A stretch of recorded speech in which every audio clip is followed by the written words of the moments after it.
Hoy, martes 1 de octubre, la ministra de Trabajo y Seguridad Social del Gobierno Rajoy, Fátima Báñez, comparecía en el Congreso de los Diputados para hablar sobre las pensiones. Y la verdad es que ha tenido que llorar un poco la pobre.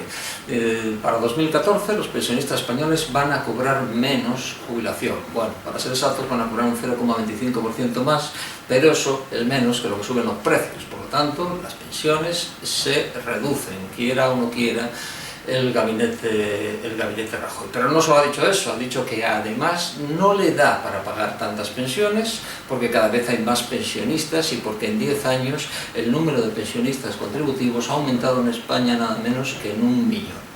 Es decir, la señora ministra ha anunciado que va a meter la mano en la hucha de las pensiones y sacar 6.000 millones, si no, no puede pagar a pesar de la reducción. Y la verdad es que no tenemos que echarle ninguna culpa ni al gobierno Rajoy ni a la ministra Báñez porque no pueden hacer otra cosa. La población española se ha envejecido. Y se ha envejecido de tal manera, y encima los ancianos se empeñan en no morirse, cada vez duran más, cada vez la esperanza de vida es mayor, lo cual, bromas aparte, es un dato muy positivo. Dice, y al final resulta que hay muy pocos jóvenes, muchos pensionistas, cada vez más, y es imposible soportar ese gasto. No hay impuestos que puedan soportar ese gasto.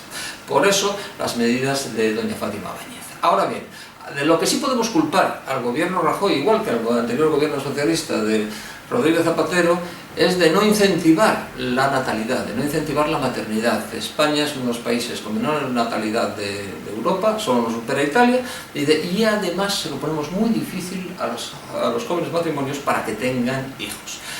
Si no incentivamos la natalidad, no habrá niños, si no hay niños, no habrá adultos, y esos adultos no podrán pagar las pensiones de sus padres, de los ahora abuelos.